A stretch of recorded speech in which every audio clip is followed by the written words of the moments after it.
अस्सलाम वालेकुम, hope you are all fine. आज हम जॉन डन की 3 पोइम्स करेंगे, एक सॉन्ग और एक लव पोइम और एक Holi poem.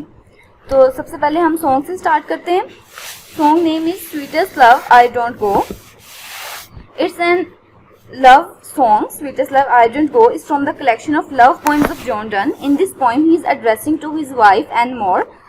The theme of the poem is parting. Parting means अलहदा होना. Therefore the poet consoles his wife. Console means तसल्ली देना, अपनी बीवी को इस सॉन्ग में तसल्ली दे रहा है.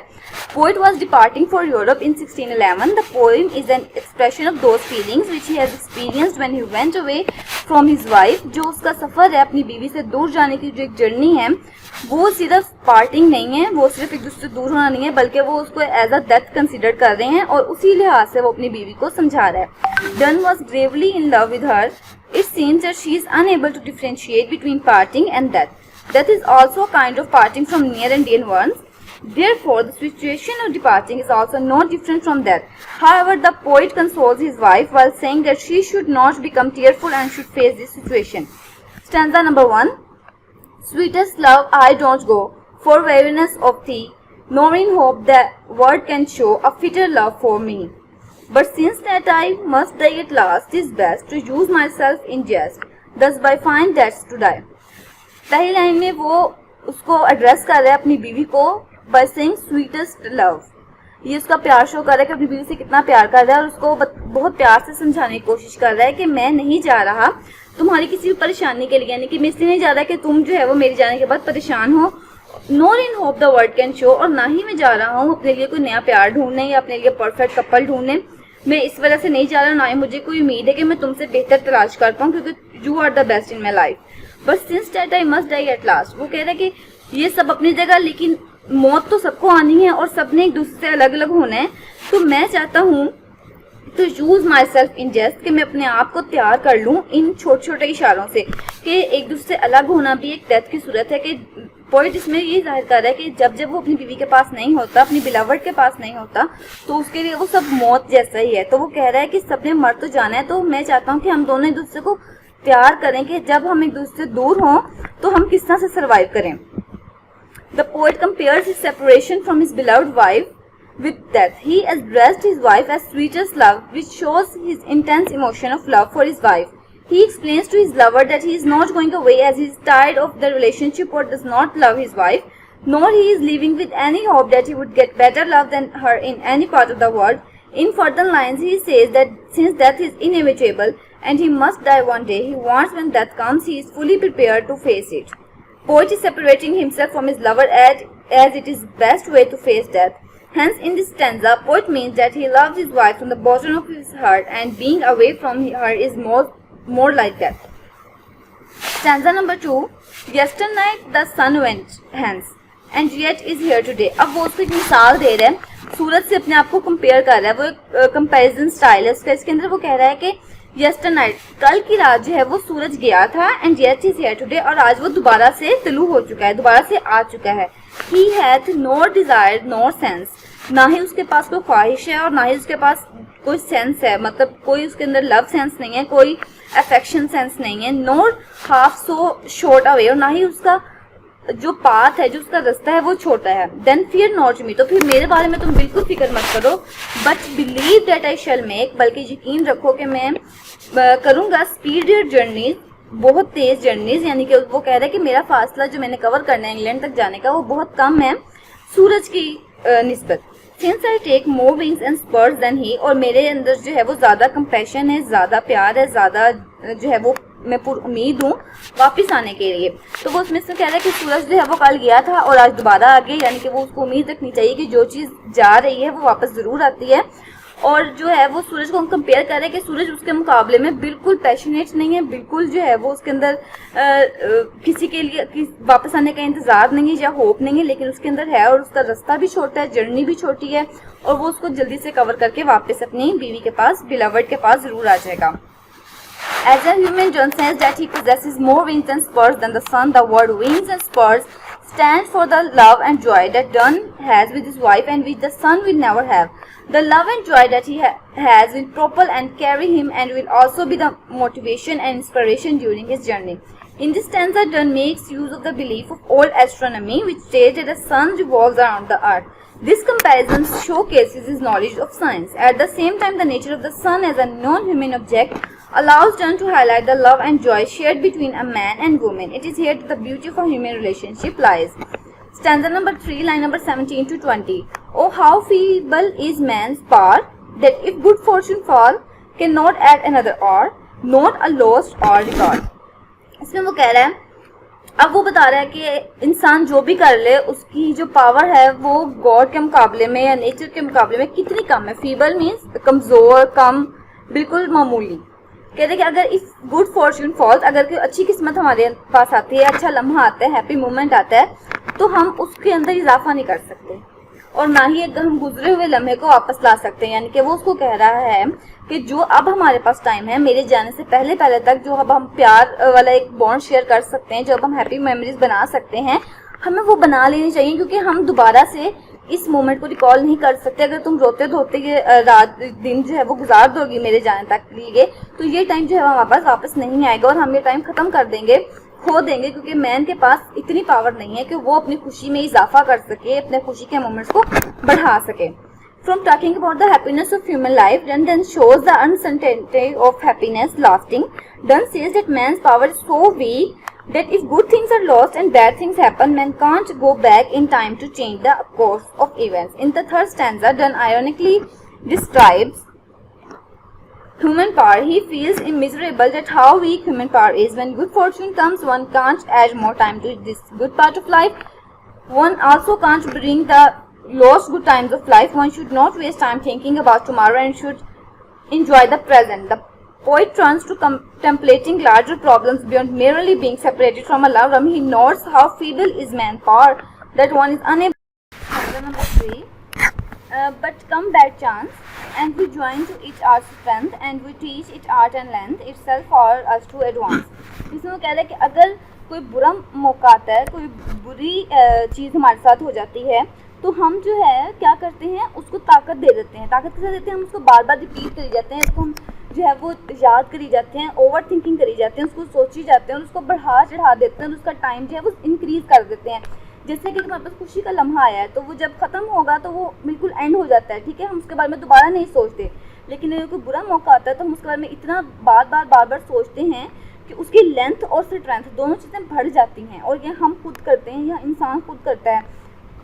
इसके बाद में कह रहा है, the time he is interested in discussing strength, particularly how human strength is able to fight off or improve bad situation. The speaker believes that we are reference to himself and a listener, we as well as the human race as a whole are able to teach bad chance, art and length and keep it from taking over one's remaining gaze.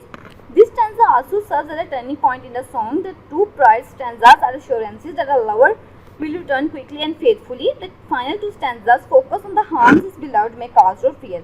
In this stanza, Donne reveals that he is aware of both sides of human life, the good and the bad, the happy and the sad. This serves to illuminate man's strength and weakness.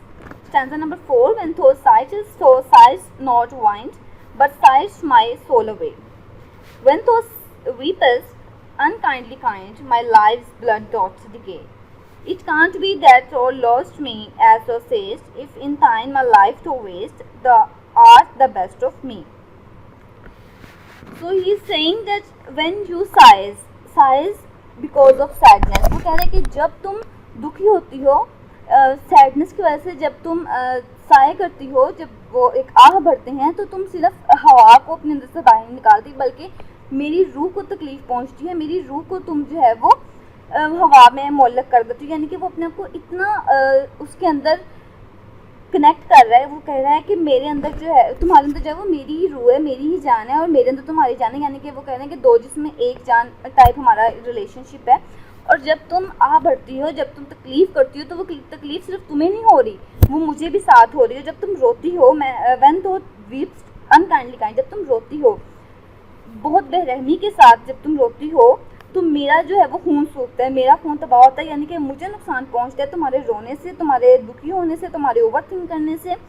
उसे कहते कि फिर इसका है कि तुम जिस तरह कहती हो कि तुम मुझसे प्यार करती हो, तो ये तुम मुझसे प्यार नहीं करती, क्योंकि अगर तुम तकलीफ़ में होती हो तो मुझे भी उससे तकलीफ़ होती है. क्योंकि तुम्हारी ज़िंदगी अगर तकलीफ़ में है, तुम्हारी ज़िंदगी अगर ज़ाया हो रही है रोने से या दुख करने से, तो वो जो है उसमें मेरा भी नुकसान है, क्योंकि तुम जो हो तो are the best of me, तुम जो हो वो मेरा सबसे बेस्ट, मेरी ज़िंदगी की चीज़ हो, सबसे best part of my life हो. He describes how if she is weeping, she is hurting him, then as if she is hurting him, then she can't love him. He hopes through this argument to convince her not to be so depressed when he is gone. Hence, Dunn is advising her, do not worry, do not weep, do not cry, and do not have fear of any kind, as she is the best part of the poet. It seems that the poet has exaggerated his love, yet he sticks to reality. The final line is an expression of his own love for the listener, and the listener is his wife. Stanza number 5. Let not thy diving heart forethink me any ill. उसे कह रहे कि तो अपने जो है वो कमज़ोर डूबते हुए दिल को ओवरथिंक करने मत दो. ओवरथिंक मतलब वो मेरे बारे में ये ना सोचे कि मुझे कोई तकलीफ पहुंच जाएगी, या मैं वापस नहीं आऊँगा, या मेरे साथ कुछ बुरा हो जाएगा. डेस्टिनी में टेक पार्ट, क्योंकि किस्मत जो है वो फिर हिस्सा ले सकती है. एंड में थाई फियर्स फुलफिल, और तुम्हारे जो है वो खौफ, जितने भी खौफ उनको सच कर सकती है. बट थिंक दैट वी, लेकिन तुम इस तरह सोचो, आज बस टर्न्ड असाइड टू स्लीप, हम सो रहे हैं, सोने के लिए हम लेटे हैं, और हमारा मुंह एक दूसरे की तरफ से ऑपोजिट साइड्स में है. जिस तरह कि they who one another keep alive never parted be, जब जो एक दूसरे को जिंदा रखते हैं वो कभी भी एक दूसरे से अलग नहीं हो सकते. कह रहे अगर हम दिलों में एक दूसरे को जिंदा रखेंगे, अगर हमारे दिल एक दूसरे के लिए हमेशा धड़कते रहेंगे, हम एक दूसरे के बारे में बुरा नहीं सोचेंगे, तो हम कभी भी अलग नहीं हो सकते. हम हमेशा जिंदा रहेंगे एक दूसरे के दिल में, सोच में, ख्याल में. यहाँ पर वो उसको होप दिला रहा है और साथ में उसे नसीहत भी कर रहा है कि तुम मेरे बारे में बुरा मत सोचो. अगर तुम बुरा गुमान करती रहोगी तो हो सकता है किस्मत भी बुरा ही कर दे, या कुछ इस तरह का हो जाए जो मेरे हक में बेहतर ना हो. Overthinking overwhelms the positivity and makes a person depressed. The poet advises her to stop overthinking rather than harm him, their love, or herself. The speaker asks does his lover imagine that they are in bed together, their backs are to one another, and that is all.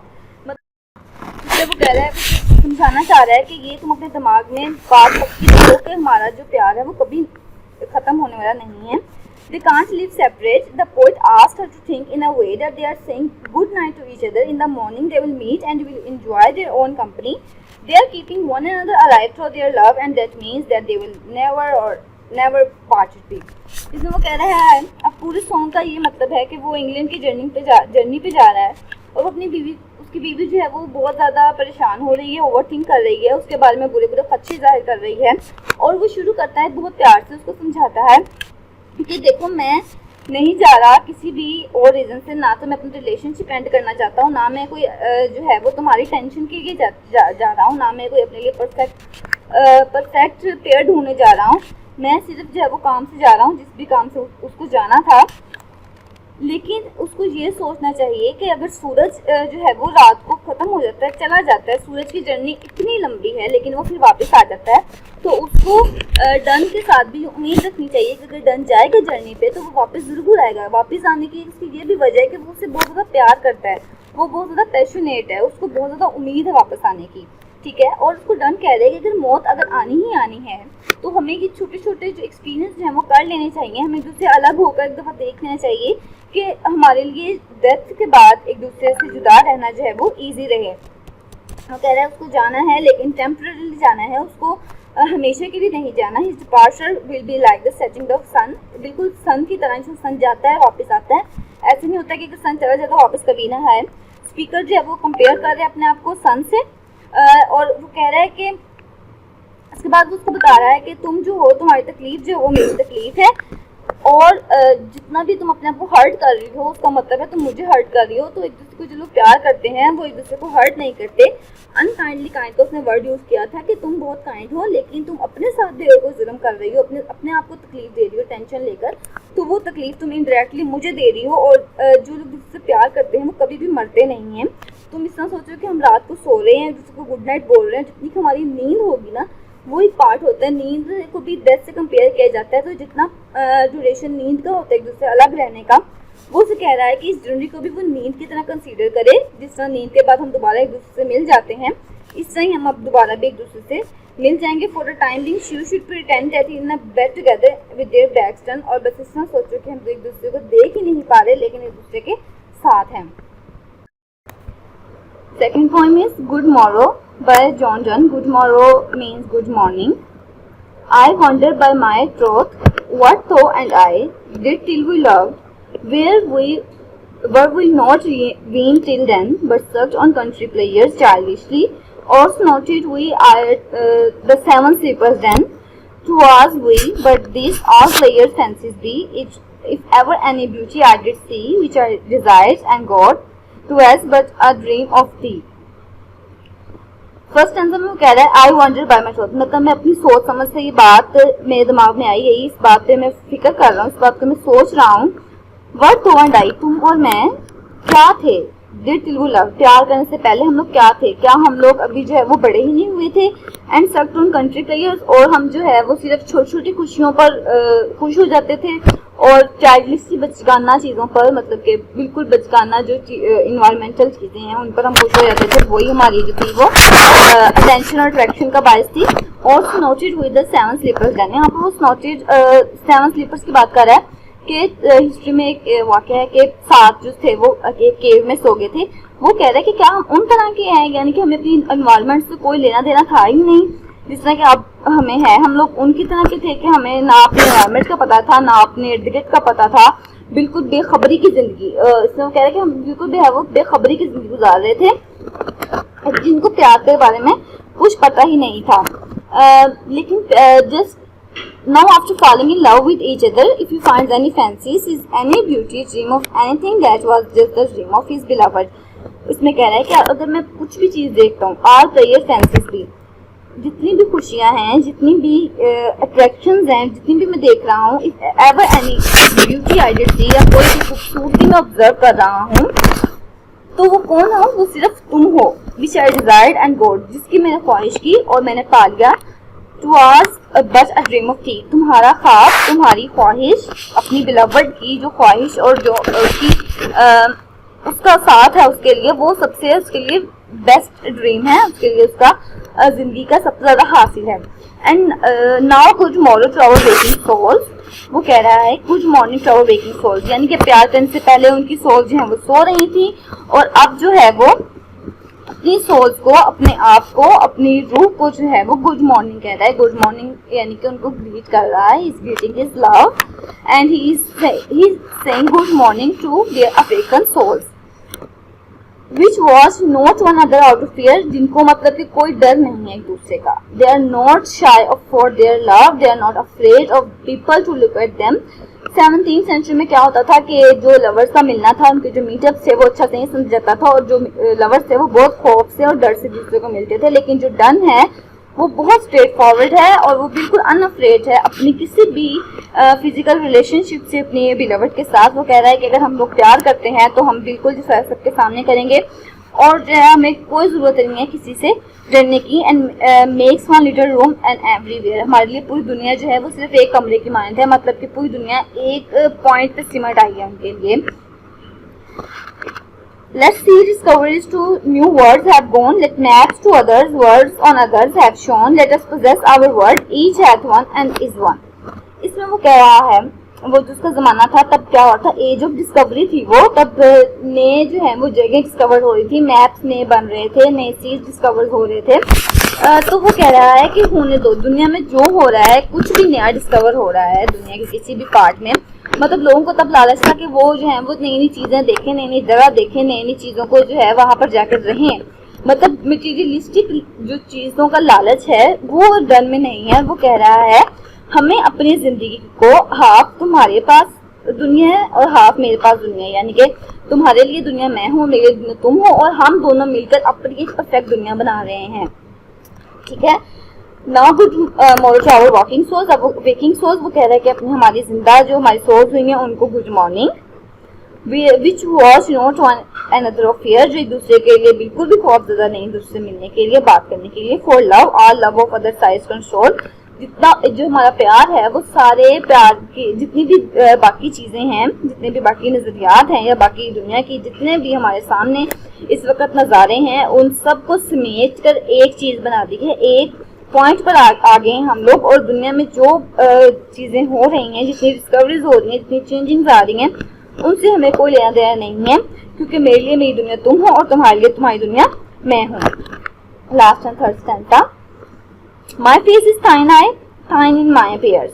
वो कह अब वो बात कर रहे हैं एक दूसरे का आमने सामने बैठने की। वो कह रहे हैं कि मेरा जो चेहरा है वो तुम्हारी आंखों में नजर आ रहा है और तुम्हारा चेहरा जो है वो मेरी आंखों में नजर आ रहा है। अब जो है वो ये बात है कि हमारी आंखें कभी झूठ नहीं बोलती और ना ही वो कभी धोखा देती हैं।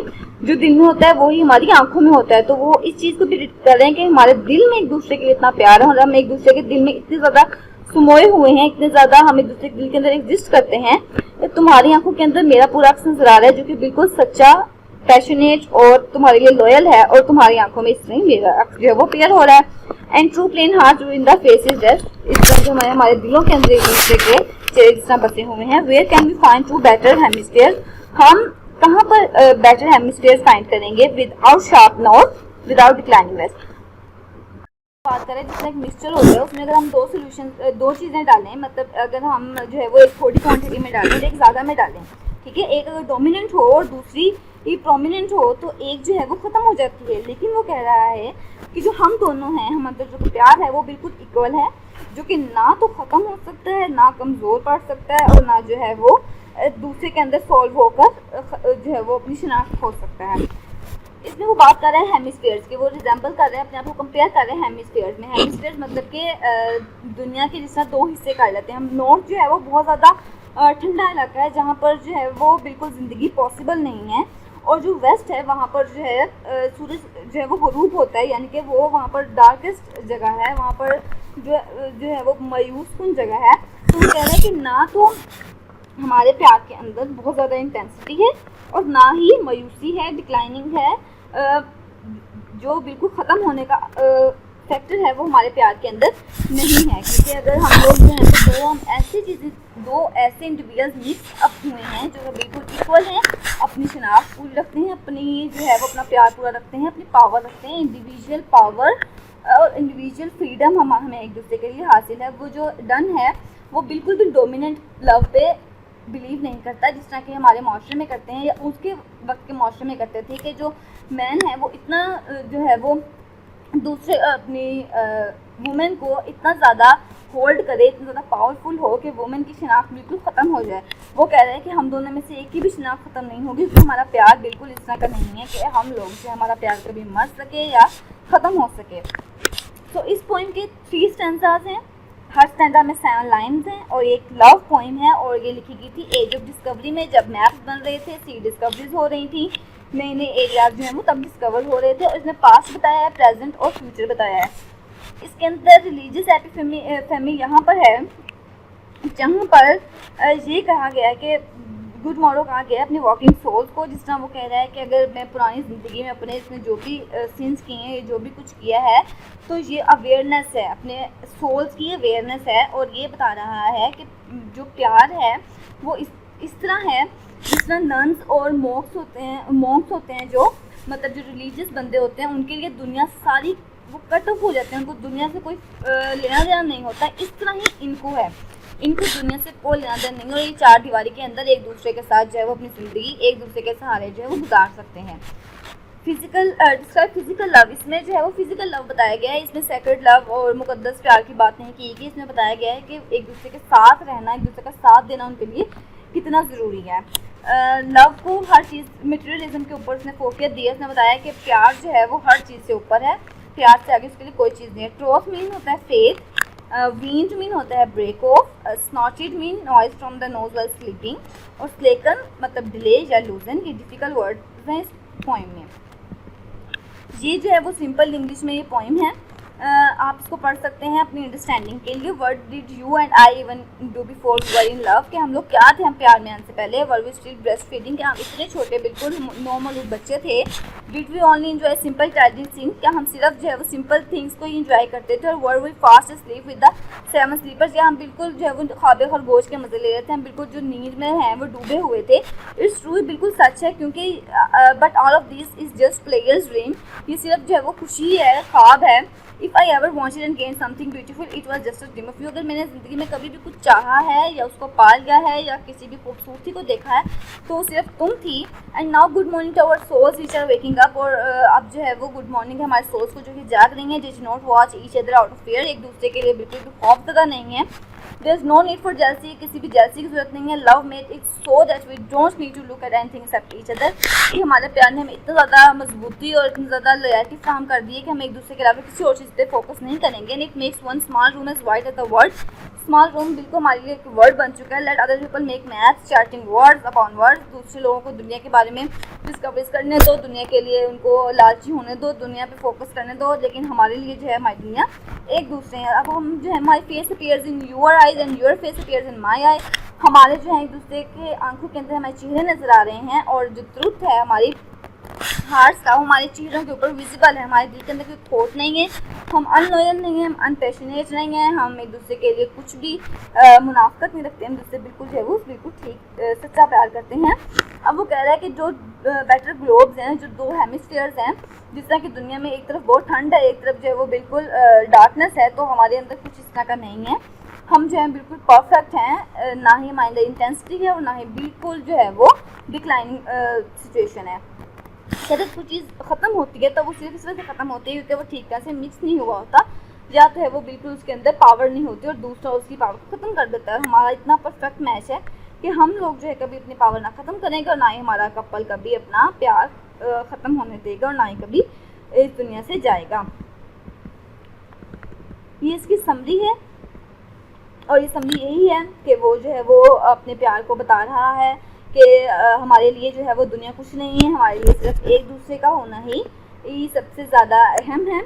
और उसके अंदर उसने ये भी बताया, अपने आप को हेमिस्फीयर से भी उसने तशबीह दी, और उसने भी बताया कि एग्जांपल्स को अपनी लाइफ के साथ उसने अटैच किया, और बाद में अपने लवर को ये चीज़ सबके सामने इस चीज़ को उसने शो किया कि उसका प्यार जो है वो दुनिया की किसी भी चीज़ से सबसे ऊपर है, उसके लिए कुछ भी चीज़ है वो मानी नहीं रखती सवाल।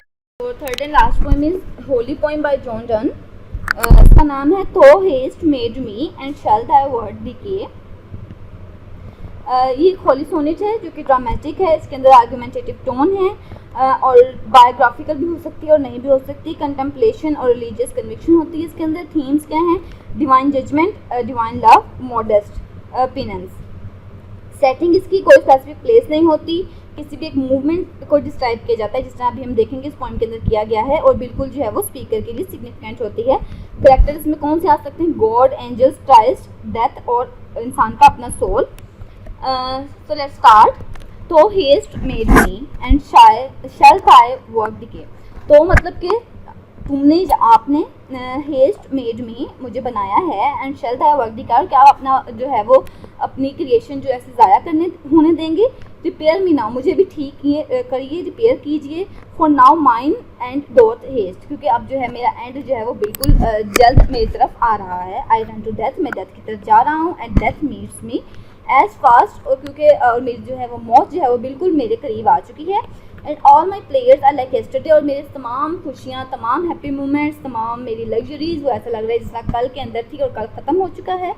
आई dare not move my dream eyes any way, और मैं अपनी आंखों को जो है वो मूवमेंट भी दे सकता, मतलब इतना मुझे टेंशन और खौफ है और इतना मैं शर्मिंदा हूँ अपनी ज़िंदगी पे कि मैं अपनी आंखें जो है वो अब नहीं उठा सकता। Despair behind and death before broadcast, पीछे मेरी ज़िंदगी के जो है एक मायूसी है और जो मौत है वो आगे है। Such terror and my feeble flesh doth waste, इतना खौफ है और जो है वो मैं इतना कमज़ोर हूँ कि मैं कुछ नहीं कर सकता। By sin in it which is towards hell doth weigh, और मेरे जो ख्वाब जो मैंने इतने ज़्यादा गुनाह किए हैं उनकी वजह से मैं जहन्नम की तरफ जा रहा हूँ, मतलब मेरे जहन्नम की तरफ वे ज़्यादा मेरा जो रुझान जिसे हम कह सकते हैं वो जहन्नम की तरफ है, क्योंकि मैंने बहुत ज़्यादा गुनाह कर लिए हैं। ओनली दो आर्ट अबव, सिर्फ आपका जो आर्ट है, आर्ट मतलब कि मर्सी है, एंड वेन टुवर्ड्स दी, और जब मैं तो आपकी तरफ देखता हूँ, by thy live I can look and I rise again, कि जब मैं आसमान की तरफ देखता हूँ, आपकी मर्सी को देखता हूँ। अल्लाह ताला से वो मुखातिब है, अपने गॉड से मुखातिब है कि जब मैं इतना आपकी अजमत को देखता हूँ तो मुझे लगता है कि मैं दोबारा से राइज अगेन दोबारा जी सकता हूँ, या दोबारा मैं होपफुल हो सकता हूँ अपनी ज़िंदगी के लिए।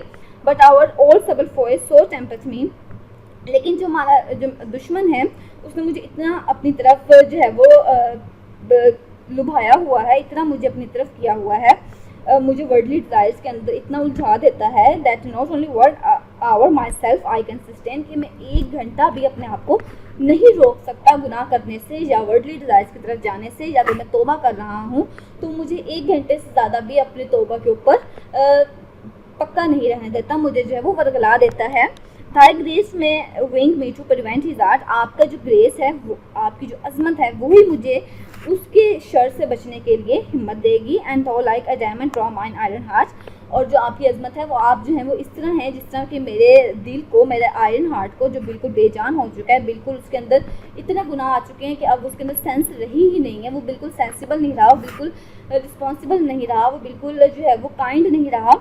आपके जो आप हो एक मेटल तरह हो, मतलब एक मैग्नेट की तरह हो, जो कि मुझे जो है वो अपनी तरफ अट्रैक्ट कर सकता है और आपकी पावर पे ही मैं सबसे ज़्यादा भरोसा कर सकता हूँ। इसमें वो कह रहा है, इसमें पोएट कह रहा है कि मैं जो हूँ आपकी, अल्लाह ताला मैं आपकी क्रिएशन हूँ या वो अपने गॉड से मुखातिब है कि गॉड में जो है वो आपकी क्रिएशन हूँ, और कौन चाहता है कि वो अपनी क्रिएशन को तबाह कर दे। वो गॉड को इस तरह से कहा रहा है कि अब मुझे ठीक कर दें, ख़राब तो मैं हो गया हूँ वो मेरी हरकतों की वजह से, लेकिन मुझे ये उम्मीद है कि आपकी इतनी पावर है कि वो मुझे आप ठीक कर सकते हैं।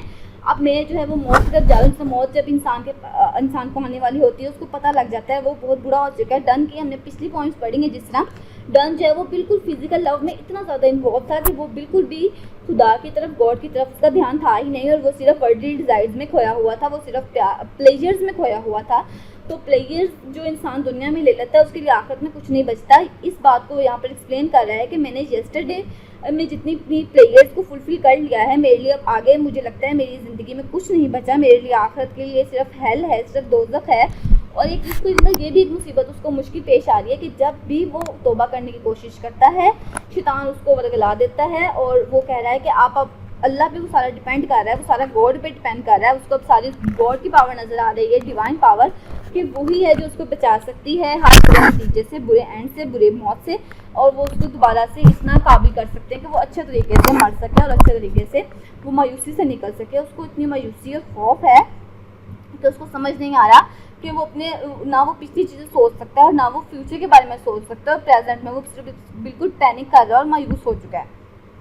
मीनिंग्स तो का meaning have, haste, have, feeble, weak, despair, hopelessness, doth, do, और सबल, डॉट मीन ये पुरानी इंग्लिश का वर्ड है, और सबल फू, और clever, enemy, sustain, to retain, adamant, matter like magnet, unbreakable, जिस तरह के उसने गॉड को उससे रिजेंबल किया है। इसके अंदर 3 क्वार्टरियंस हैं एंड अ कपलेट। 3 क्वार्टरियंस क्या होते हैं? 4 लाइन्स जो हैं वो इसके अंदर हैं, और लास्ट पे जो है वो 2 लाइन्स का एक कपलेट है।